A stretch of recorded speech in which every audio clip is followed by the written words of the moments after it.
আমাদেরকে গুলি করতে হবে, ঘাড় মটকে দিতে হবে, বঙ্গোপসাগরে নিক্ষেপ করতে হবে, অপমান করতে হবে, আমাদেরকে অপদস্থ করতে হবে। যদি মনে করো রাস্তায় মিছিল করে আমাদের গালে গালে তালে তালে মারতে মন চায়, মারো বারো।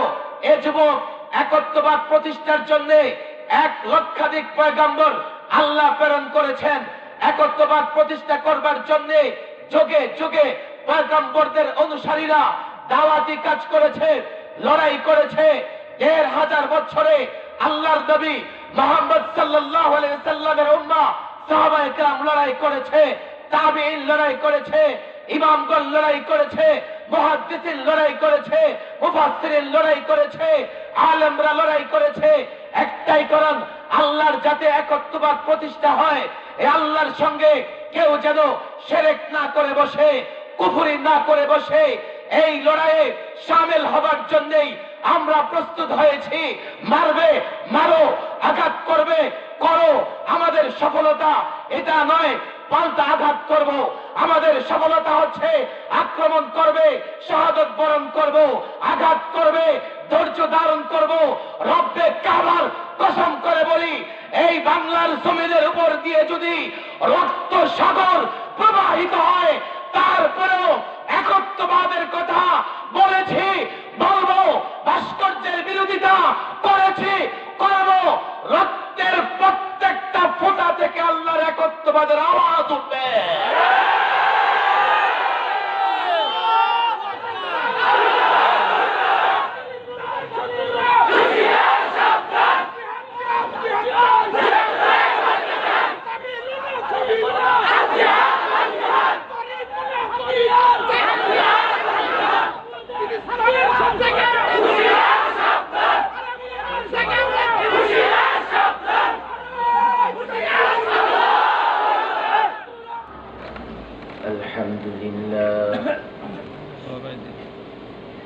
الحمد لله نحمده ونستعينه ونستغفره ونؤمن به ونتوكل عليه ونعوذ بالله من شرور أنفسنا ومن سيئات أعمالنا من يهده الله فلا مضل له ومن يضلله فلا هادي له ونشهد أن لا إله إلا الله وحده لا شريك له ونشهد أن محمدا عبده ورسوله أما بعد فأعوذ بالله من الشيطان الرجيم بسم الله الرحمن الرحيم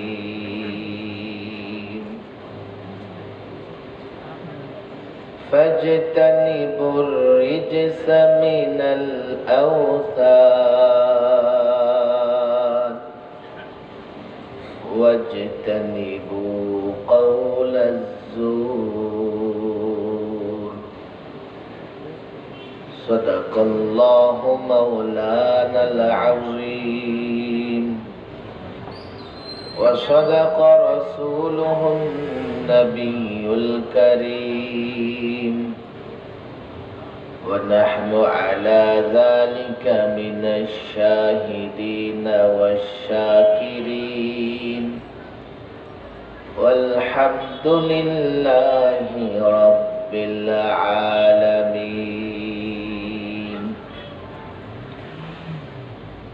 বালিথা বাথলি হাফিজিয়া দারুল উলুম মাদ্রাসার উদ্যোগে 43তম 2 দিন ব্যাপী তাফসীরুল কোরআন মাহফিলের মোহতারাম সভাপতি আলহাজ আব্দুল সালাম সাহেব, প্রধান অতিথি বীর মুক্তিযোদ্ধা আলহাজ বেনজির আহমদ সাহেব, সংসদ সদস্য ঢাকা 20 ধামরাই, মঞ্চে উপস্থিত ওলামায়ে কেরাম, ছাত্র ভাইয়েরা, দিন প্রিয়, ইসলাম প্রিয় তাওহীদি জনতা, যারা এ কোরআনের মেহফিলে দয়া করে অনুগ্রহ করে আমাদেরকে আসার বসার এবং ওলামায়ে কেরামের জবান থেকে দ্বীনি আলোচনা শোনার তৌফিক দিয়েছেন, সকলেই সে রবের শুকরিয়া আদায় করি, উঁচু আওয়াজে বলি আলহামদুলিল্লাহ। রাত প্রায় 10:30 বাজে, মোটামুটি শীতও পড়েছে। এরপরেও আরো ঘন্টা খানেক এই মাহফিল চলতে পারে তো ইনশাআল্লাহ?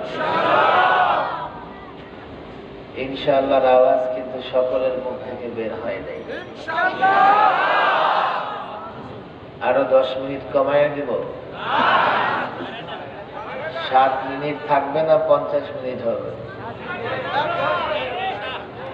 ঘন্টাখানেক থাকবো তো ইনশাআল্লাহ? যারা দাঁড়িয়ে আছেন কেউ যাবেন না, অনেক জায়গায় আছে যখন বসতে বলি চলে যায় রাগ করে, যে হুজুর আমার ঠ্যাং আমার জমিদারি, আপনি আমারে বসতে বললেন কেন? যান, আপনার মাহফিল শুরু। এই জন্য আমার অনুরোধ থাকবে, আমি জানি যুবকদের পায়ে অনেক শক্তি, ওরা চাইলে এক পায়ে সারা রাত দাঁড়ায় থাকতে পারবে, কথা ঠিক না বেঠিক? তবে মাহফিলে না, অন্য কোথাও। এই মানিকগঞ্জে শুধু মাহফিল হয় না, আরো কিছু হয়, কথা ঠিক না বেঠিক? মাঝে মধ্যে পত্র পত্রিকায়, সামাজিক যোগাযোগ মাধ্যমে আমরা এখান থেকে কিছু বাউল শিল্পীকেও ফতোয়া দিতে দেখি। একদিকে মানিকগঞ্জে আর ওদিকে আছে টাঙ্গাইল। টাঙ্গাইলেও কিছু বাউল শিল্পী আছে, ওরা কিছুদিন পর পর ফতোয়া দেয়। যেমন কদিন ধরে টেলিভিশনে দেখতেছি এক ব্যক্তি ফতোয়া দিতেছে, কয় যে হজরে আসওয়াদ এটা নাকি মূর্তি, ভাস্কর্য। ফতোয়া দেয়। আরেকজন ফতোয়া দিচ্ছে যারা ভাস্কর্য বিরোধী ওরা কোরআন বিরোধী। মানিকগঞ্জে অনেক ফতোয়াবাজ আছে, আছে না নাই? ওই ফতোয়াবাজদের প্রোগ্রামে গেলে সারা রাত দাঁড়ায় থাকা যায়, কেননা সেখানে রং বেরঙের নানা কিছু আছে। মাহফিলে দাঁড়ায় বেশিক্ষণ থাকা যায় না রে যুবক, একটু পরে দেখবা তোমার পা ধরে আসছে, কারণ তোমার পায়ে শয়তান টানাটানি করতেছে। ডানে বায়ে যদ্দূর জায়গা আছে, ঘন্টা খানেক আমরা ধৈর্য সহকারে বসবো, জোরে স্লোগান দিব না। আপনারা যে জোরে স্লোগান দেন টের পান না তো? স্লোগান তো দিতেছেন এখানে বসে। হিসাব করে দেখেন, ইহুদিদের তখতে তাউস নরবরে শুরু হয়ে গেছে। তো ওরা ওদের এজেন্টে বলে দেয় অমুক মৌলবীর প্রোগ্রাম বাতিল, কেন? জোরে স্লোগান দেয় পাবলিক। আমি বললাম, রে ভাই, পাবলিক জোরে স্লোগান দিলে আমি কি করব? কয় বৈশাই বলে দিয়ে যাতে স্লোগান না দেয়। বললাম এরপরে যদি দেয়? আমি বলি শুধু দেয় না, এরপর আরো জোর বাইরে যায়, কথা ঠিক না? এ যুবকরা, লম্বা আলোচনাও করব না, গতানুগতিক কোনো আলোচনাও হবে না। কিছু গুরুত্বপূর্ণ বিষয় সকলের জানতে হবে, সকলে বলতে সব মুসলমানের জানতে হবে। আমরা যখন স্টেজে বসি আর আপনাদেরকে সম্বোধন করে কথা বলি, এই কথা কোনো দলের কথা হয় না, এই কথা হয় ইসলামের। আর এখানে আমাদের কোনো দলীয় পরিচয় থাকে না, আমাদের পরিচয় একটাই, আমরা সকলে মুসলমান, কথা ঠিক না? বিদায় যেই দলই করেন না কেন, মুসলমান হওয়ার দিক থেকে, ইসলামের দৃষ্টিকোণ থেকে আমার আলোচনা শুনবেন, তাহলে আমাদের সকলের ঈমান এবং ইসলাম হেফাজত হবে। এই জন্যই অনুরোধ করি ঘন্টা খানেক মনোযোগ সহকারে শুনবেন। যারা ডানে বায়ে আছেন, দূর থেকে আমার ওয়াজ শুনতেছেন, তাদেরকেও বলি ভাই, যদি মনোযোগ সহকারে না বুঝো তো পরে আমাকে ভুল বুঝবে। তোমরা বলবে আহা উনি কি বলে গেল, আমার বিরুদ্ধে বলে গেল কিনা। ঘন্টা খানেক আমরা আলোচনা শুনবো। আমার বিশ্বাস এই আলোচনা আমারও ফায়দা হবে, আপনাদেরও ফায়দা হবে। ভালো করে শুনবেন। কোরআনে কারিমের আয়াতের রেফারেন্স দিতে গেলে সময় অনেক বেশি লাগবে, আমি দিব না। এ কথা কোরআনে কারিমে স্পষ্ট বর্ণনা করা আছে, গোটা পৃথিবীর সব মানুষ যদি আল্লাহকে অস্বীকার করে কাফের হয়ে যায়, তাতে আল্লাহর কোনো ক্ষতি হবে না। সব মানুষ মিলে যদি আল্লাহর গোলামি করে, আল্লাহর দাসত্ব করে, এতে করে আল্লাহর কোনো উপকার হবে না। আল্লাহর রাজত্ব বাড়বেও না, কমবেও না। কিন্তু আমরা যদি আল্লাহর গোলামি এবং দাসত্ব করি, আমরা আল্লাহ পাকের নিয়ামত ভোগ করতে পারবো। আর যদি নাফরমানি করি তো আল্লাহর আযাবে আমরা ধ্বংস হয়ে যাব। কথা ঠিক না? তাহলে আল্লাহ আমাদেরকে কেন সৃষ্টি করেছেন?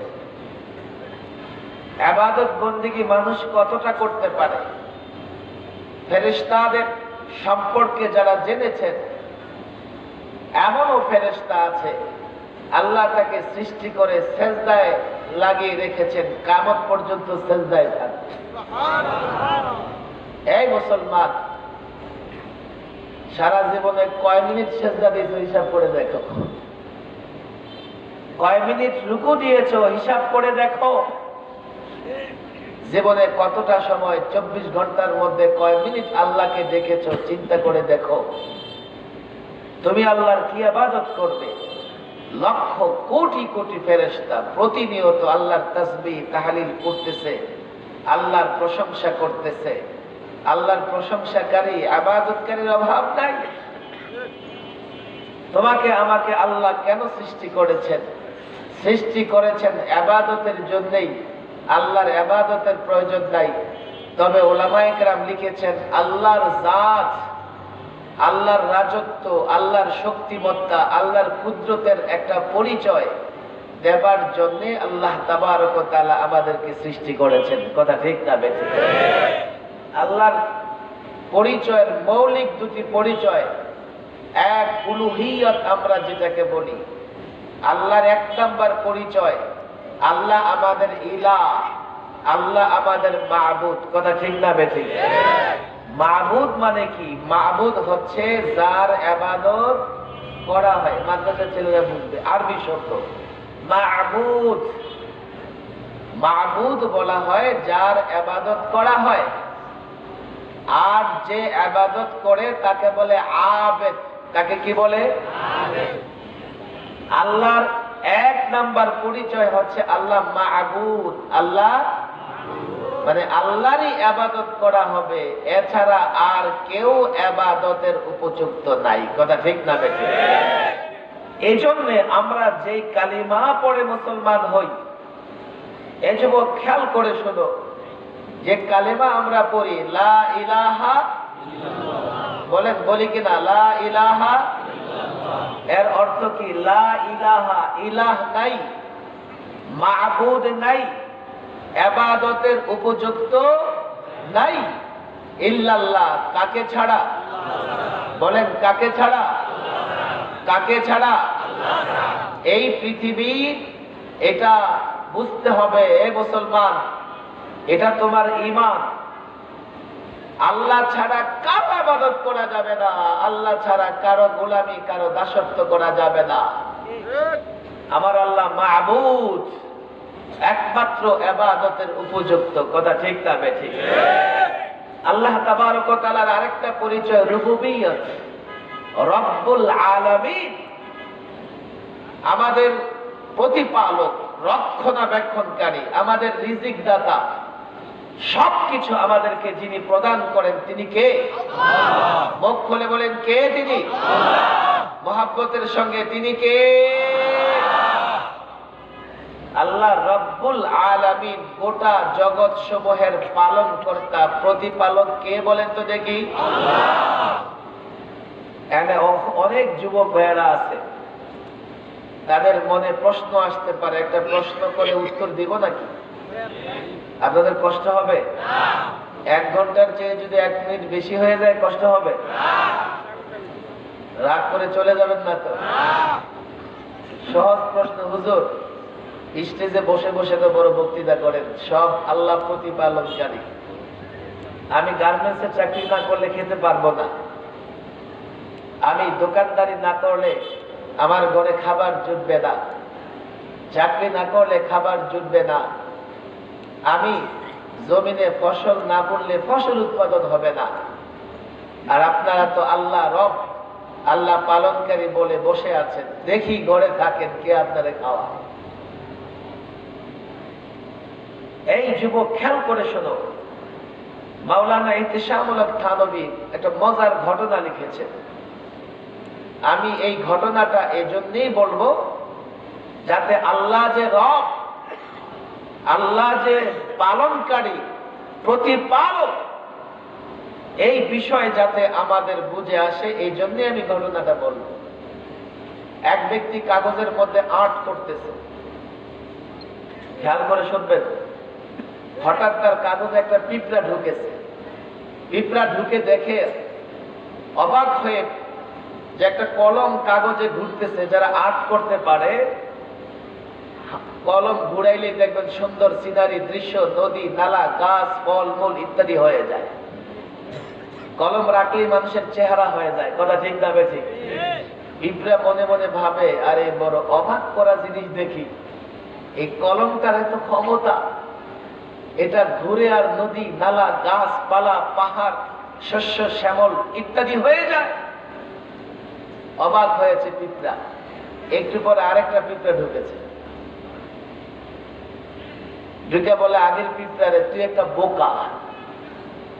বোকা তো কেন? তুই মনে করতেছস যে কলমটা ঘুরে আর সব হয়ে যায়? একটু উপরের দিকে তাকা। উপরের দিকে তাকায় আর কলমের গোড়ায় কি আছে? বলেন কি আছে? তুই বোকা, কলমকে সবকিছু মনে করতেছিস, কলম কিছু না। কলমের গোড়ায় একটা হাত আছে, এই হাত ঘুরে কলম নড়ে, সুন্দর সুন্দর দৃশ্য হয়, কথা ঠিক না বেঠিক? একটু পরে আরেকটা পিঁপড়া ঢুকেছে। এই পিঁপড়া ঢুকে আগের দুইটাকে বলতেছে, তোরা দুটা বেটা একেবারে নাম্বার 1 আহমক, বেকুব। কেন আমাদের অপরাধ? তোদের অপরাধ হচ্ছে তোরা আরেকটু গোড়ার দিকে দেখ, উপরের দিকে তাকা। এবার উপরের দিকে তাকায় দেখ কি? মানুষ, বেটা সব ক্ষমতা মানুষের। মানুষ হাত নাড়ে, হাত কলম নাড়ে, তারপরে সুন্দর সুন্দর আর্ট হয়, কথা ঠিক না বেঠিক? আগেরটাও ঠিক, এইটাও ঠিক, কোনটা ঠিক? একটু পর আরেকটা পিঁপড়া ঢুকছে, ঢুকে বলে, তোরা বেটা নাম্বার ছাড়া গাদা। আমার এক উস্তাদ বলতেন, মানুষে মানুষ গাদা বলে বোকা দেয় না? আরে দেয় কিনা? আপনারাও দেন নাকি? বুঝা না না বুঝা? না বুঝা। মানুষকে গাদা বলে কেন বোকা দেয়, এটা এখন আজকে বলবো না, আরেকদিন। তোরা তিনটাই বেকুব। বেটা মানুষ হাত নাড়লে, হাতে কলম নাড়লেই যদি সুন্দর সুন্দর দৃশ্য হয়ে যেত, তাহলে এই মাঠে 10,000 লোক থাকলে সবাই আর্ট করতে পারতো, কথা ঠিক না বেঠিক? কিন্তু এখানে 10,000 মানুষ আছে, সবার হাতে আর্ট পেপার আর কলম দিলে কলম ভাঙবে, পেপার ছিঁড়বে, আর্ট করতে পারবে না, কথা ঠিক না বেঠিক? বাকি 3টা পিঁপড়া লজ্জিত হয়েছে, তাই তো মানুষ হলেই তো আর্ট করতে পারে না।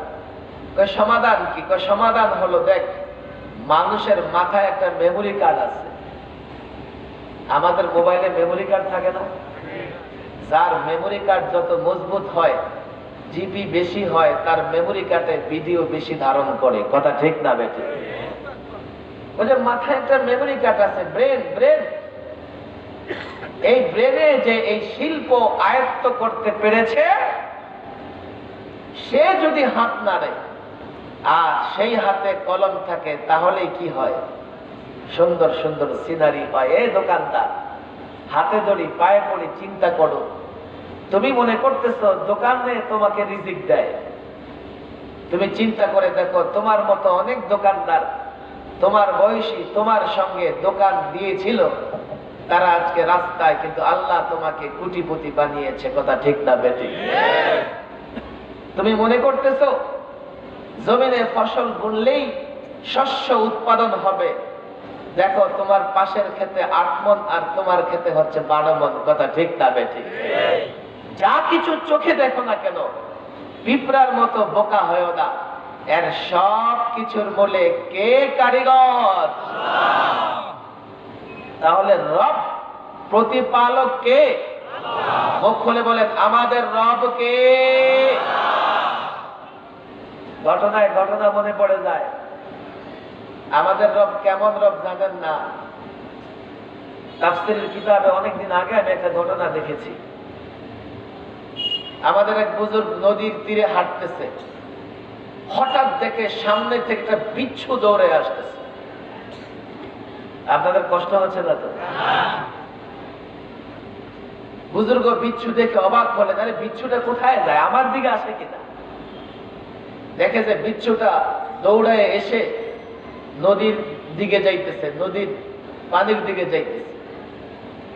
নদীর দিকে বুজুর্গ তাকায় দেখে নদীর মাঝখান থেকে একটা কচ্ছপ আসতেছে তীরের দিকে। বুজুর্গ অবাক হলো, ঘটনা কি? যখন কচ্ছপটা তীরে আসছে, নৌকার মতো লেগেছে, তো বিচ্ছুটা ঝাঁপ দিয়া কচ্ছপের পিঠে চড়ে বসেছে। সুবহানাল্লাহ বলবেন। এখন নৌকার মতো এই কচ্ছপটা বিচ্ছুটারে নিয়ে ওপারের দিকে ছুটছে। বুজুর্গ বলে, আমার এই ঘটনা জানতে হবে, কি ঘটে দেখি। উনি পানিতে নেমে কচ্ছপের পিছনে পিছনে সাঁতার কেটে ওপারে গেছে। কচ্ছপ ওপারে গিয়ে ভিড়েছে নদীর ঘাটে, লাফ দিয়া বিচ্ছুটা ওপারে পড়েছে। বুজুর্গ আবার বিচ্ছুর পিছে পিছে ছুটতেছে, দেখে ওই দূরে গাছের নিচে একটা যুবক শুয়ে আছে, আর গাছ থেকে একটা সাপ নাইমা যুবকটাকে ধ্বংসন করবে, এই ধরনের একটা ভাব নিছে। বিচ্ছুটা দৌড়াইয়া গিয়া সাপটাকে ধ্বংসন করেছে, সাপটা মরে গেছে, যুবকটা বেঁচে গেছে।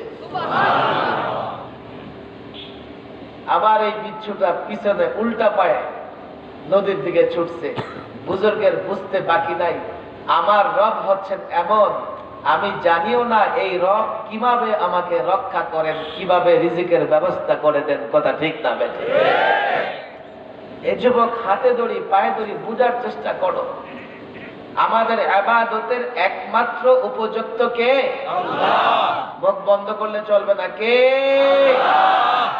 আল্লাহ ছাড়া কারো ইবাদত করা যাবে না। মাজারওয়ালার ইবাদত করা যাবে না, নেতার ইবাদত করা যাবে না, পীর সাহেবের ইবাদত করা যাবে না, বড় পীরের ইবাদত করা যাবে না, কোন নবীর ইবাদত করা যাবে না, ফেরেশতার ইবাদত করা যাবে না। ইবাদতের উপযুক্ত কে? চিৎকার করে বলেন, কে? এরপরে আমাদের রব কে? আল্লাহ। বলেন, আমাদের রব কে? আল্লাহ।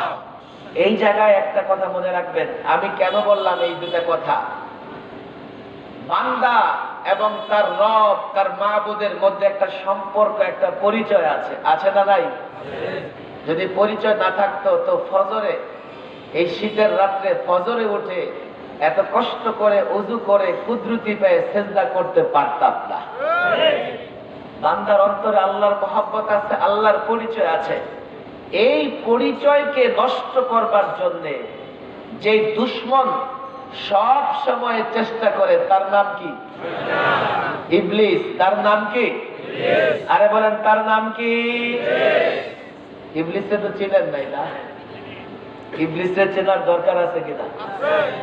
কিছু ইবলিস এক জায়গায় বসে আছে, এর মধ্যে বড় ইবলিসটা বলে, এই তোরা দেখতে চাস?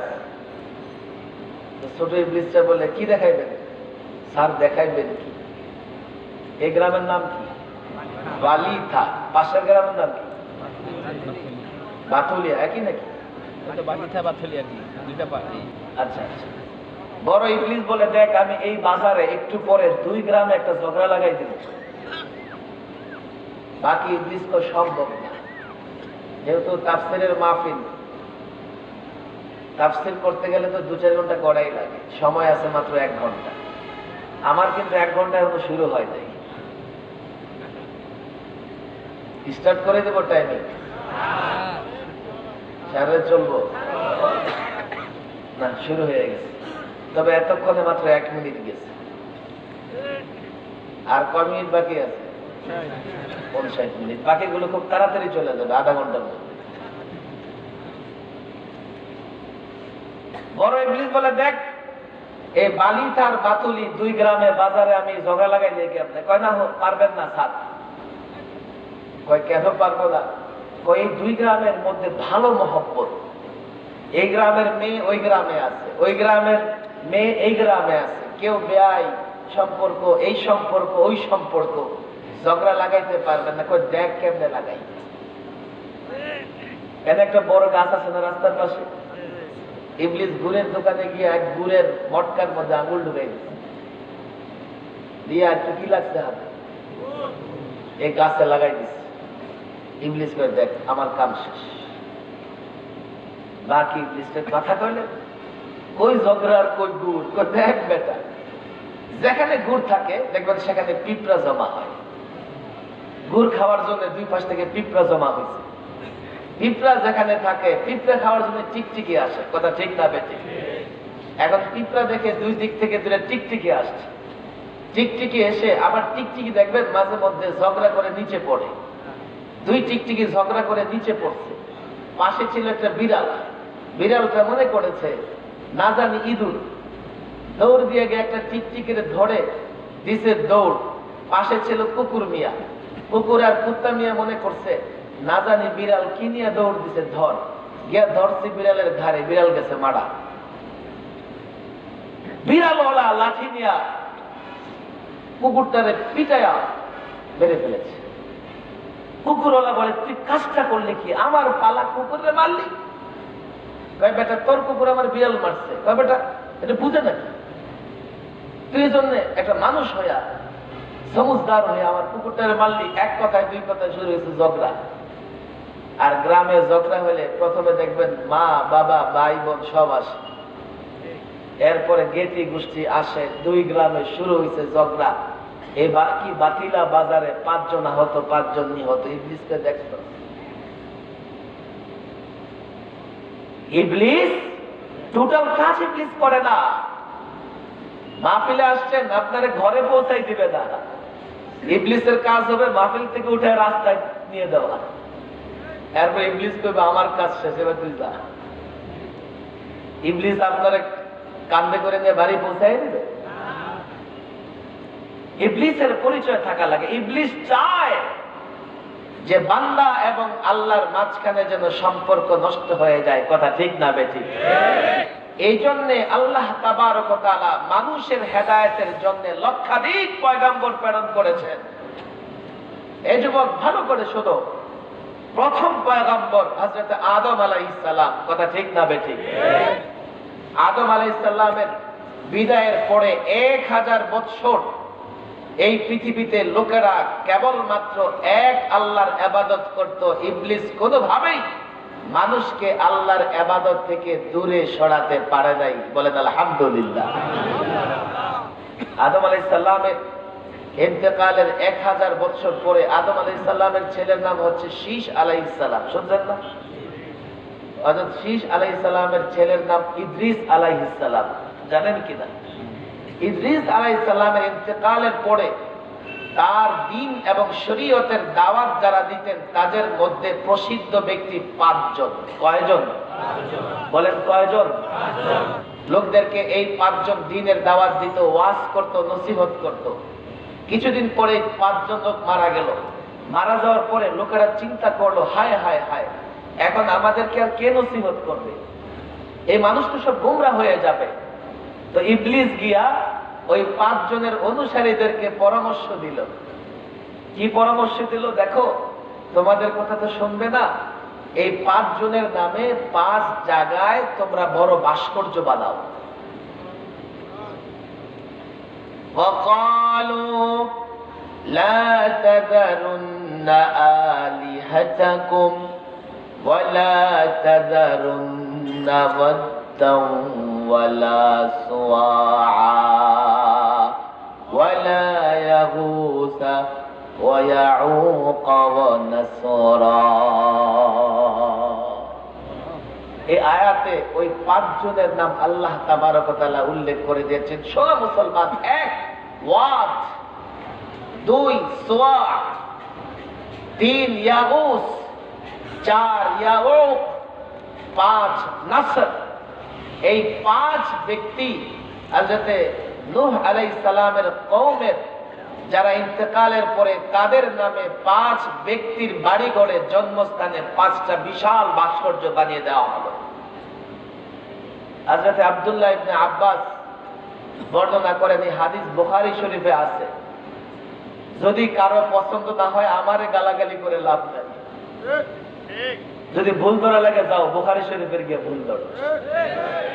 আব্দুল্লাহ ইবনে আব্বাস বলেছেন যে এই 5 ব্যক্তি যাদের নাম কোরআনে কারিমে এসেছে তারা নেককার ব্যক্তি ছিলেন। তাদের কওমের লোকেরা এই 5 ব্যক্তির নামে ভাস্কর্য বানিয়েছে। যারা ভাস্কর্য বানিয়েছে তারা কোনোদিন তাদের ইবাদত বন্দেগী করে নাই, কিন্তু ওই প্রজন্ম চলে যাবার পরে পরবর্তী প্রজন্ম তাদের জ্ঞান কম থাকবার কারণে, তাদের বুদ্ধি দুর্বল হবার কারণে শয়তানের ধোকায় পড়ে এই 5 ব্যক্তির পূজা শুরু করে দেয়। আল্লাহর নবী পৃথিবীতে আগমনের পরে দেখলেন যে মক্কার ঘরে ঘরে ওই 5 ব্যক্তির নামে মূর্তি আছে, ভাস্কর্য আছে, আর লোকেরা ওই মূর্তিগুলো ভাস্কর্যগুলোর পূজা করে। বলেন নাউযুবিল্লাহ। কবে শুরু হয়েছে দেখছেন? মক্কা নগরীতে পর্যন্ত আল্লাহর নবী মক্কা বিজয়ের পরে বাইতুল্লাহর ভেতরে দেখলেন 360 মূর্তির শপিং মল ছাপানো, ভগবানের শপিং মল বাজার, 1 জন 2 জন না, 360 জন। আল্লাহর নবী এমন এক মুজিজা আল্লাহ দিলেন, যা আল হক ওয়াজাহাকাল বাতিল। রাসূল লাঠি দ্বারা ইশারা করতেই ওই ভগবানের শপিং মল বাজারের একটা ভগবান মুখ থুবড়ে নিচে পড়ে ধ্বংস হয়ে যেত। কেন? এই মূর্তিগুলোকে পেয়ে লোকের আল্লাহকে, একমাত্র ইবাদতের উপযুক্ত আল্লাহ রব আল্লাহকে ভুলে গিয়ে মূর্তিকে আল্লাহর সঙ্গে শরীক করে ফেলেছিল। কথা ঠিক না বেঠিক? হাতে ধরি পায়ে ধরি যুবক, বুঝার চেষ্টা করো। আজকে এই কথাগুলো কেন বলছি? পৃথিবীতে বড় একটা শ্রেণী আছে যারা মূর্তির পূজা করে। কথা ঠিক না বেঠিক? আল্লাহ তাবারক ওয়া তাআলা বড় আজীব মিসাল দিয়েছেন কোরআনে কারিমে। এই কোরআন এখানে আছে, আমি আয়াত উল্লেখ করে শুধু তরজমা করে দেব, আপনারা শুনে নেবেন। ইয়া আইয়ুহান নাসু দুরিবা মাসালুন ফাসতামিউ লা। আল্লাহ তাবারক ওয়া তাআলা বলেন, হে লোকেরা, আমার পক্ষ থেকে তোমরা একটা উদাহরণ শোনো, এক্সাম্পল শোনো। ইন্নাল্লাযীনা তাদউনা মিন দুনিল্লাহি লা ইয়াখলুকু যুবাবা ওয়ালা বিজতামাউ লা। আল্লাহু আকবার। যারা আল্লাহ ছাড়া অন্য কারো পূজা করে, এই মানুষ যাদের পূজা করে আল্লাহ ছাড়া, তাদেরকে বলো, বলে দেখো একটা মাছি বা মশা তৈরি করতে পারে কিনা। আল্লাহ বলে লা ইয়াখলুকু যুবাবা।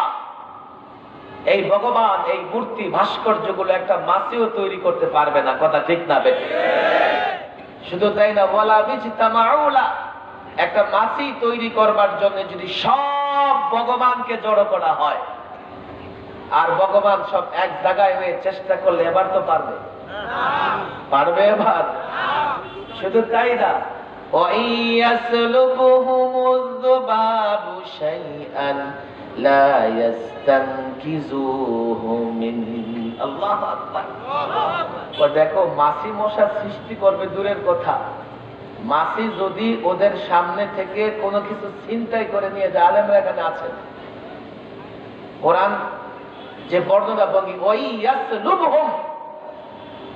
ভাই কারো কাছ থেকে কোনো জিনিস নেওয়ার দুইটা পদ্ধতি। এক হলে যে ভাই আমার একটু জিনিসটা দেন, তাহলে হয়তো সে দিবে, কথা ঠিক না বেঠিক? যদি দেয় তো সে খুশি মনে দিবে, এখানে সে আপনার বিরুদ্ধে লড়াই বা ঝগড়া করবে না। আরেকটা পদ্ধতি, আপনি যখন তার কাছ থেকে কোনো জিনিস ছিনতাই করে নিবেন, তো যত ক্ষুদ্র জিনিসই হোক না কেন সে আপনাকে ধরে আপনার সঙ্গে লড়াই করবার চেষ্টা করবে, কথা ঠিক না বেঠিক? কোরআন বলছে ওয়াইয়াসলুবহুমুয যুবাব, মাছি আর মশা যদি ছিনতাই করেও নেয়, তারপরেও এই ভগবান গুলো কোনো আওয়াজ, কোনো হাত পা নাড়তে পারে না, কথা ঠিক না বেঠিক? এরা কাফের, যারা আল্লাহ ছাড়া এই ভগবান হাতে তৈরি। আপনি দেখেন অবাক হবেন, এখন বিজ্ঞানের যুগ। আমি যাকে নিজ হাতে তৈরি করলাম, ওই আবার আমার খোদা কেমনে হয়? আমার কথা বুঝেন না আপনারা? বরং আমি না ওর খোদা, কথা ঠিক না বেঠিক? আমি যারা নিজ হাতে বানিয়েছি সে আমার খোদা না, আমি তার খোদা। আমি নিজ হাতে বানাইলাম, বানায়া তার সামনে সিজদা করলাম। আমার মতো বোকা আর গাছেও ধরে না, কথা ঠিক না বেঠিক? কোরআনে কারিমে এই ধরনের কাফেরদের জন্য দুটা মিসাল আসছে, দুটা মিসাল শোনাবো আপনাদেরকে। এর আগে এক নাস্তিকের একটা প্রশ্ন শুনবেন, শুনবেন না? আপনারা ঘুমাই গেছেন নাকি? এক নাস্তিক প্রশ্ন করে, হুজুর এক ব্যক্তি হাজারো আমল করছে, ভালো কাজ করছে, এই শুনেন, দান সদকা, স্কুল কলেজ ইউনিভার্সিটি আত্মীয় স্বজনদের সব দেখেছে, শুধুমাত্র লা ইলাহা ইল্লাল্লাহ পড়ে নাই, এই ব্যক্তি কি জান্নাতে যাবে না জাহান্নামে? আপনারা তো এই লোকটার সাথে বিচার করেন না। বললাম কেন? এত ভালো কাজ করেছে, শুধু লা ইলাহা তো বলে নাই। মাওলানা জুলফিকার আলী নকশবন্দির সঙ্গে বিতর্ক এক ম্যাথ স্টুডেন্টের, অঙ্ক শাস্ত্রের পণ্ডিত এক ছাত্রের, নাস্তিক ছিল। বলে হুজুর আপনারা ন্যায় বিচার করেন নাই, এত ভালো কাজ করেছে, সে ফলাফল কেন পাবে না? শোনো, তুমি অঙ্কের ছাত্র? হ্যাঁ। এই যুবকরা শোনো, 0 0 0 7টা জিরো বসাও। আমি যদি 0 0 0 7টা জিরো বসাই, এর দাম কত? দাম কত বলেন? 1 টাকাও হবে না। আরে বলেন, এতগুলো জিরো দিলাম, 1 টাকাও মূল্য দিবেন না? আরে বলেন, দিবেন নাকি? এখন এই 7টা জিরোর আগে একটা 1 লাগায় দেন, এখন এর মূল্য কত? 1 কোটি 10 মিলিয়ন। কত মিলিয়ন? 10 মিলিয়ন। 1 কোটি। কত কোটি বলেন? কত কোটি? সংখ্যাটা কি? 1। যত আমল করো, আমলের শুরুতে যদি 1 আল্লাহ পাকের একত্ববাদ না থাকে, আল্লাহকে না মানো, তোমার ইবাদত কোনো কাজে আসবে না। মাসালুল্লাযীনা কাফারু বিরাব্বিহিম আ'মালুহুম কারামাদান ইশতাদ্দাত বিহির রিহু ফি ইয়াউমিন আসিফ। 1 নম্বর মিসাল শোনো, যারা রবের সঙ্গে কুফরি করে, আল্লাহর সঙ্গে যারা কুফরি করে, তাদের আমলগুলো কেমন? রমাদ। কোরআনের শব্দ, আমার সামনে কোরআন আছে, আমি খুলে দেখালে সময় লাগবে। রমাদ কি জিনিস? আমরা যে রান্না বান্না করি, লাকড়ি পোড়ালে ছাই হয় না? এই ছাই কিন্তু বালুর চেয়েও অনেক বেশি হালকা হয়, কথা ঠিক না বেঠিক? আপনি এক জায়গায় ছাই রাখেন, পাশে দিয়ে হেঁটে গেলেও ছাইগুলো উঠতে থাকবে, কথা ঠিক না বেঠিক? কাফেরের আমল হলো ছাইয়ের মতো। আর ছাই ইশতাদ্দাত বিহির রিহ, প্রচন্ড বাতাস, ফি ইয়াউমিন আসিফ, ঘূর্ণিঝড়ের দিন। অনেক সময় দেখবেন সতর্ক সংকেত থাকে, 5 নাম্বার, 3 নাম্বার, 7 নাম্বার, থাকে কি থাকে না? লম্বা সময় বাতাস প্রবাহিত হয়। ওই ঘূর্ণিঝড়ের দিনে প্রচন্ড বাতাসে এই ভস্য ছাইগুলোর যে অবস্থা, কাফেরের আমলের সে অবস্থা। অর্থাৎ প্রচন্ড ঘূর্ণিঝড়ে যেমনি ভাবে ছাই খুঁজে পাওয়া যায় না, কাফের বেঈমানের হাজার ভালো কাজ থাকলেও তারা এটা খুঁজে পাবে না। আরেকটা এক্সাম্পল দিব নাকি? আমার না কোরআন থেকে? বলেন কোত্থেকে? 70 বার হজ করেছে, 70,000 কোটি টাকা দান করেছে, অনেক কিছু করেছে, কিন্তু ঈমান তার নড়বড়ে হয়ে গেছে, ঈমান তার নড়বড়ে হয়ে গেছে। এই লোকটার ইবাদত কোনো কাজে আসবে? আপনাদের কষ্ট হচ্ছে মনে হয়? ইন্নাল্লাযীনা কাফারু আ'মালুহুম, যারা কুফরি করে তাদের আমল কারাসাবিন বিকিয়া। কোরআনের আরেকটা আয়াত দেখেন, ইয়াহসাবুহুজ যামআনুল মাআ। আমি সংক্ষেপ করছি। প্রচন্ড তৃষ্ণার্ত ব্যক্তি যখন মরুভূমি দিয়ে হাঁটতে থাকে তখন মনে হয় সামনে পানি আছে। বালুগুলো তার কাছে কি মনে হয়? আসলে কি সেখানে বালু না পানি? বলেন বালু না পানি? আওয়াজ করেন বালু না পানি? তাই কাফের যত আমল করুক মরার পরে বালু দেখবে, আমলের কোনো ফলাফল দেখবে না। কথা ঠিক না বেঠিক? তাহলে আল্লাহ এবং বান্দার মধ্যে সম্পর্ক বিনষ্ট করে এমন ভাস্কর্য আর মূর্তি মুসলমান বানাতে পারে? আমরা কারো বিরোধী নই, আমরা কাউকে স্মরণ রাখা হবে তারও বিরোধী নই। আমাদের শুধু ভয়, আজকে তোমরা সম্মানের জন্য, আজকে তোমরা স্মৃতিতে রাখবার জন্য ভাস্কর্য বানাবে, কালকে একটা প্রজন্ম এসে তার পূজা শুরু করবে, আল্লাহ এবং তার মধ্যে সম্পর্ক নষ্ট হয়ে তার আমল বরবাদ হয়ে যাবে। আমরা তো ওয়াজ করি, আলোচনা করি, তাফসীর করি যাতে মানুষ তার ঈমানের উপর অবিচল অটল থাকতে পারে, ঈমানে কোনো ব্যাঘাত সৃষ্টি হয়, আল্লাহর সঙ্গে বান্দার সম্পর্ক বিনষ্ট হয়, আল্লাহ থেকে বান্দা দূরে যায়, মানুষ মূর্তি পূজা শুরু করে দেয়। এই ধরনের কাজ ভাস্কর্য এবং মূর্তি থেকে হতে পারে। এই জন্যই আমরা জেনে বুঝে কোন ব্যক্তি নয় ভাস্কর্যের বিরোধিতা করছি। কথা ঠিক না বেঠিক? পুরা ওয়াজ আমার শোনো, মন না চাইলে দাওয়াত দিও না, কিন্তু বুঝবার চেষ্টা করো আমরা কারো দুশমন নই। তাহলে কেন আমাদের ঘাড় মটকে দিতে হবে? বলবে আপনি একটু জোরে বলেছেন, তো মাফ চাই যদি জোরে বলার কারণে তোমার কষ্ট হয়। তারপর আল্লাহর কসম, আলেমদেরকে গালি দিও না। আলেমরা যখন কোরআনের কথা বলে তখন আলেমের বিরোধিতা করলে তুমি আলেমের বিরোধিতা করো নাই, কোরআনের বিরোধিতা করেছ। আর যে কোরআনের বিরোধিতা করে নামাজ পড়লেও মুসলমান হতে পারবে না। কেন বুঝো না এই কথা? কারো সঙ্গে আলেমদের দুশ্মনী নাই, কারো ক্ষমতা নিয়ে আলেমরা টানাটানি করে না, কিন্তু আলেমরা এটা চায় না যে এমন কাজ হবে যেই কাজ করার পরে পরবর্তীতে মানুষের ঈমান নষ্ট হবে। এটা আলেমরা কখনোই চায় না। যেমন নাকি কদিন আগে তোমরা আমাদের নেতৃত্বে মাঠে নেমেছ, ফ্রান্সের বিরুদ্ধে আমরা সকলে এক কাতারে মিছিল করেছে কিনা বলেন?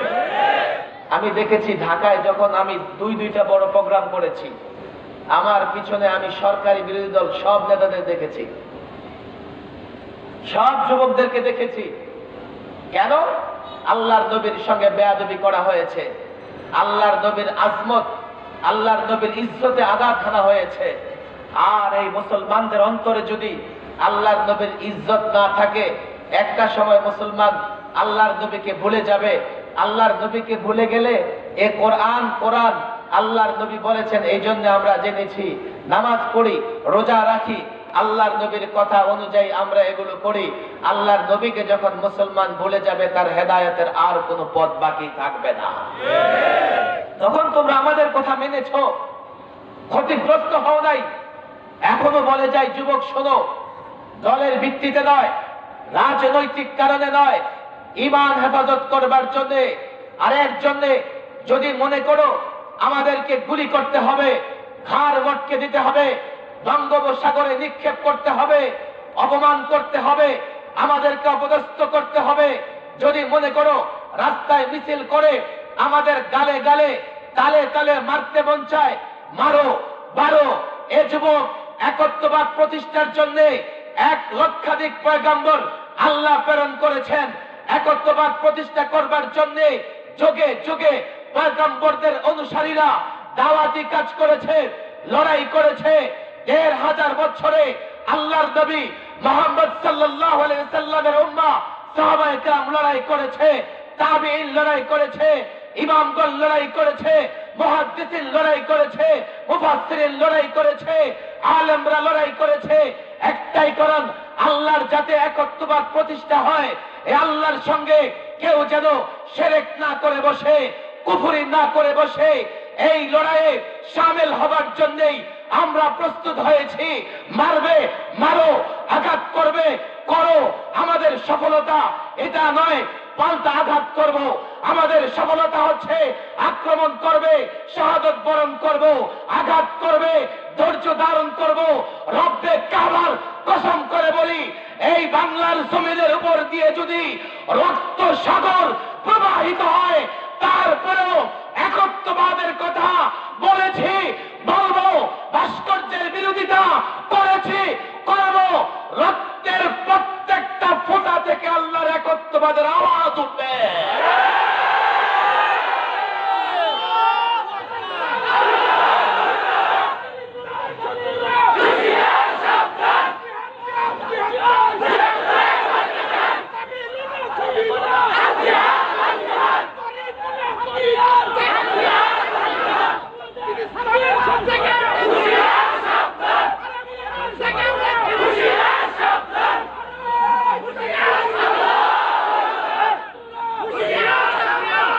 আমাদের সফলতা কোনো পদ পদবি নয়, আমাদের সফলতা ইমামতি মাদ্রাসায় পড়ানো নয়।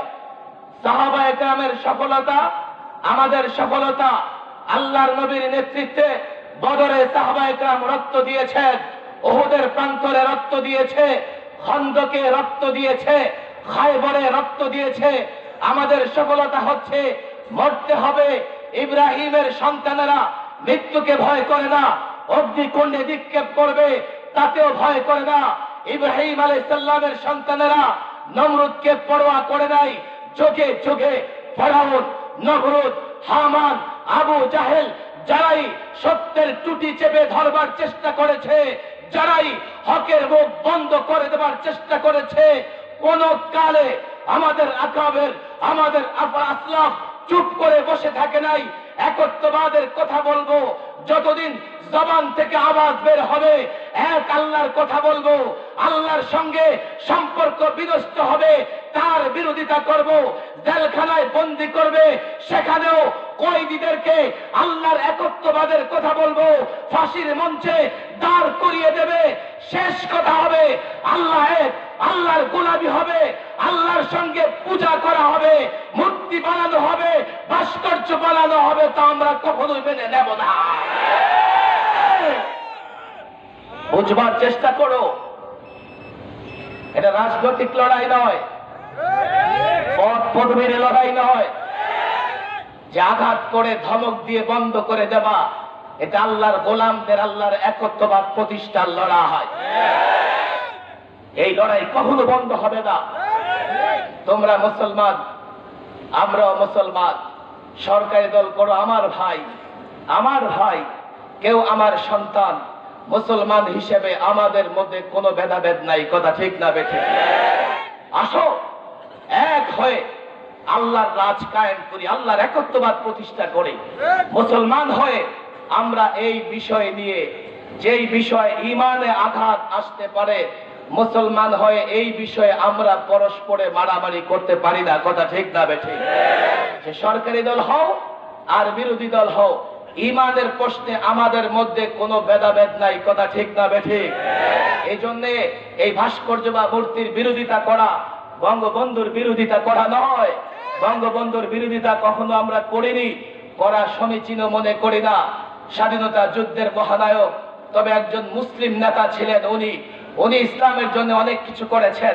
ভাস্কর্য বানিয়ে এমন মুসলিম নেতাকে স্মরণ করা যায় না। মুসলিম নেতাকে স্মরণ করতে হলে ইসলামের আলোকে করতে হবে, কোরআনের আলোকে করতে হবে, তাহলে তিনিও কবরে বসে শান্তি পাবেন, যারা রেখে যাবে তারাও সাদকায়ে জারিয়া সওয়াব পাবে, কথা ঠিক না বেঠিক? চলো মিলে মিশে, ঝগড়াঝাটি নয়, লড়াই নয়, আমরা কার সঙ্গে লড়াই করব না। আমরা বলে যাচ্ছি, যদি তোমরা শোনো তাহলে তোমরাও জান্নাতে যাবে, জান্নাতে আমাদের সঙ্গে তোমাদের দেখা হবে। কথা ঠিক না বেঠিক? না হলে তোমাদের হিসাব আমরা দেব না, আমাদের হিসাব তোমরা দেবে না। এই দুনিয়াতে স্মরণীয় করে রাখবার জন্য অনেক কিছু আছে। আমি ঢাকায় বলেছি, এশিয়ার সবচেয়ে বড় মসজিদ বানাও, মসজিদের জায়গা অক্ষ করে দাও, কিয়ামত পর্যন্ত মসজিদ থাকবে আর মানুষ বঙ্গবন্ধুকে স্মরণ করবে, কিয়ামত পর্যন্ত নামাজ পড়বে, বঙ্গবন্ধুর কবরে সওয়াব যাবে। তুমি মসজিদ বানিয়ে গেছো, তোমার কবরেও তার সওয়াব পৌঁছতে থাকবে। কথা ঠিক না বেঠিক? কিয়ামত পর্যন্ত এই মসজিদ সংরক্ষিত থাকবে। কেন? যেই মসজিদের জায়গা অক্ষ করা হয় আল্লাহর জন্য, সেই মসজিদকে রক্ষণাবেক্ষণ করা মুসলমানদের দায়িত্ব হয়ে যায়। মুসলমানরা নিজেরা এই মসজিদ রক্ষণাবেক্ষণ করবে, কেউ মসজিদের গায়ে হাত দিতে পারবে না। আর ভাস্কর্য বানাবে, এটা ঠিকঠাক থাকবে, গ্যারান্টি কেউ দিতে পারবে না। এমন কাজ করো মুসলমান, মুসলিম নেতাকে স্মরণ করো মুসলমানের মতো, মুসলিম নেতাকে স্মরণ করো ইসলামিক কায়দায়। আমরা কোনো বিরোধিতা করব না, তবে তোমার ইমান ভবিষ্যৎ প্রজন্ম পূজায় লিপ্ত হয়ে যাবে। আজকে মালা দেওয়া হচ্ছে, ফুল দেওয়া হচ্ছে, কালকে সেজদা করবে এমন লোক তৈরি হয়ে যাবে। কথা ঠিক না বেঠিক? বলবেন আপনি কেমনে জানলেন? বাংলাদেশে অনেক মাজার আছে যেখানে গিয়া লোকেরা সেজদা করে, করে কি করে না? ওই মাজারের কবরে যে শুয়ে আছে সে নেককার হতে পারে, বদকার হতে পারে, তার সম্পর্কে কথা নাই, কিন্তু যে সেজদা করতেছে সে মুরতাদ কাফের, তাতে কোনো সন্দেহ নাই। আজকে ভক্তি শ্রদ্ধা করে ভাস্কর্য বানাবে, কালকে আরেক দল ভক্তি সেজদা করে সেজদা পর্যন্ত করবে। তুমি তো বন্ধ করতে পারবে না, তুমি চলে যাবে, কিন্তু তোমার এই খারাপ কাজের ধার উন্মুক্ত করে দেওয়ার কারণে কবরেও তোমার এই গুনার একটা ভাগ নিতে হবে। হাতে দড়ি, পায়ে দড়ি। আমরা এই মূর্তি সংস্কৃতি, ভাস্কর্য সংস্কৃতি থেকে ফিরে আসি, আল্লাহর একত্ববাদ প্রতিষ্ঠা করি। যখন আমরা আল্লাহর একত্ববাদ প্রতিষ্ঠা করতে পারবো, আবার মুসলমানদের সুদিন ফিরে আসবে। কথা ঠিক না বেঠিক? এই জন্য বর্তমান সময় আমি সকল মুমিন মুসলমানদেরকে বলি, আজকের প্রধান অতিথি এমপি সাহেব, তাকে আপনারা বুঝাবেন, বঙ্গবন্ধুর নামে এই থানায় একটা মসজিদ বানান, চাঁদা লাগলে আমরাও দেব, মাদ্রাসার ছাত্র চাঁদা দেবে, তোমাদের সংগঠনের ছেলেরা টাকা চাঁদা দেবে, চাঁদা দেবে, তোমাদের মধ্যে অনেক বড় লোক আছে, বানাও মসজিদ, কিয়ামত পর্যন্ত সব তুমিও পাবে, বঙ্গবন্ধু পাবে। কথা ঠিক না বেঠিক? মোড়ে মোড়ে সৌন্দর্য বর্ধন করতে চাও? আরব দেশে না, অনেক ইউরোপের অনেক দেশেও সৌন্দর্য বর্ধনের জন্য অনেক প্রাণহীন জিনিসের ভাস্কর্য আছে। আলহামদুলিল্লাহ বাংলাদেশে অনেক জায়গায় আমি দেখেছি মিনার বানানো হয়েছে যেখানে আল্লাহর নাম খচিত। আমরা একটা মিনার যখন দেখবো যেখানে আল্লাহর নাম আছে, এটা দেখে অন্তরে শ্রদ্ধা জাগবে, ভালোবাসা জাগবে। কথা ঠিক না বেঠিক? কিন্তু ভাস্কর্য আর মূর্তি দেখে শ্রদ্ধা জাগে না। আমি তো বলি, একটা বাচ্চা আপনার সঙ্গে যাচ্ছে, সামনে গিয়ে দেখেন যে টাইগার বানানো আছে মাটি দিয়া,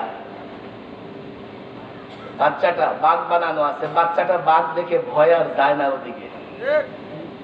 বাচ্চার বাবা বলবে কি, এই বোকা, এটা তো আসল বাঘ না, এটাকে দেখে ভয় পাস কেন? মাটির ভাগকে যদি ভয় না পাওয়া যায়, তাহলে মাটি দিয়ে মানুষ বানাইলেও সেটাকে সম্মান করা যায় না। মুসলমান ভাস্কর্য মূর্তিকে সম্মান করে না, তাহলে ভাস্কর্য মূর্তির কাছে দিয়ে গেলে যার নামে বানাবে তাকেও সম্মান করবে না। আমি তো অনেক এক্সাম্পল দেই, এখানে অনেক যুবকরা আছে, আমি তো বলি যুবকদেরকে, মালয়েশিয়ায় পুত্রাজায়া যাও, মাহাতির মোহাম্মদের বাসার শব্দে, রাষ্ট্রীয় ভাষা, এখন তো মাহাতির নেই, পুত্রাজায়াতে এত সুন্দর মসজিদ করা হয়েছে, কেউ একবার ঢুকলে বের হতে চাইবে না। আবুধাবিতে যান, শেখ জায়েদ মসজিদ, কয়েকশো একর জায়গার উপরে মসজিদ করা হয়েছে। আজকে একটি মাটির ভাস্কর্য বানানো হয় কোটি কোটি টাকা খরচ করে। এই কোটি টাকা দিয়ে মসজিদ বানালে আমেরিকা থেকে বাংলাদেশে ভিজিট করতে আসতো শুধুমাত্র মসজিদ দেখার জন্য। কথা ঠিক না? কেন বুঝো না? কেন তোমাদেরকে বুঝাতে পারি না? তবে মনে রেখো, এটা মনে করো না যে তোমার দল বা সংগঠনের সব লোকেরাই তুমি যা বলো তা শুনবে, কোনোদিন না। আমি জানি এই যুবকদের ভেতরে সবচাইতে বেশি আল্লাহ এবং আল্লাহর রসুলের মহাব্বত, যুবকদের ইমান ধরে টান দিলে যুবকরা কোনো কমান্ড মানবে না, কারো কথা মানবে না, কথা ঠিক যাবে। আল্লাহর চেয়ে রসুলের চেয়ে যুবকরা কাউকে মহব্বত করে না। এই জন্য আল্লাহ এবং আল্লাহর রসুলের মহব্বতের জায়গাটা ঠিক থাকুক, এইভাবে আমরা সকলে মিলেমিশে চলবো। এই মাদ্রাসা মিশকাত জামাত পর্যন্ত চলতেছে। এই মাদ্রাসার জন্য আমি চান্দা করব না, তবে ওয়াদা করেন এই মাদ্রাসার দিকে মহব্বতের দিকে তাকাবেন এবং দোয়া করবেন। রাজি আছেন তো ইনশাআল্লাহ? হাত উঠান কারা কারা মাদ্রাসার মহব্বত করবেন। অন্তর থেকে ওয়াদা করেন মাদ্রাসাকে মহব্বত করবেন তো ইনশাআল্লাহ? বলেন মহব্বত করবেন তো ইনশাআল্লাহ? এই ওয়াদা কেন করেছেন জানেন? আজকে কিছু মিডিয়া বের হয়েছে, এই মিডিয়াগুলো মাদ্রাসার ছোটখাটো দোষ বের করতেছে, করে করে এমন ভাবে প্রচার করতেছে মনে হয় যে মাদ্রাসায় সব খারাপ মানুষের আড্ডা। ভাই, অন্যায় কাজ যে কারো দ্বারা হতে পারে। এই মিডিয়াগুলো নাস্তিক মোরতাদরা বসে বসে মাদ্রাসার বিরোধিতা করতেছে, কিন্তু আপনারা যদি মাদ্রাসাকে মহব্বত করেন, এই নাস্তিক মোরতাদদের মিডিয়ায় প্রচার মাদ্রাসার কোনো ক্ষতি করতে পারবে না, কথা ঠিক না দেখে? রাজি আছেন তো? মাদ্রাসাকে মহব্বত করবেন তো ইনশাআল্লাহ? আল্লাহ তাবারক ওয়া তাআলা এই মাদ্রাসাকে কবুল আর মঞ্জুর করে দিন। দিন দিন মাদ্রাসাকে উন্নতি অগ্রগতিতে নিয়ে যান, তৌফিক দান করুন। ওমা তাওফীকি ইল্লা বিল্লাহ ওমা আলাইনা ইল্লাল বালাগ।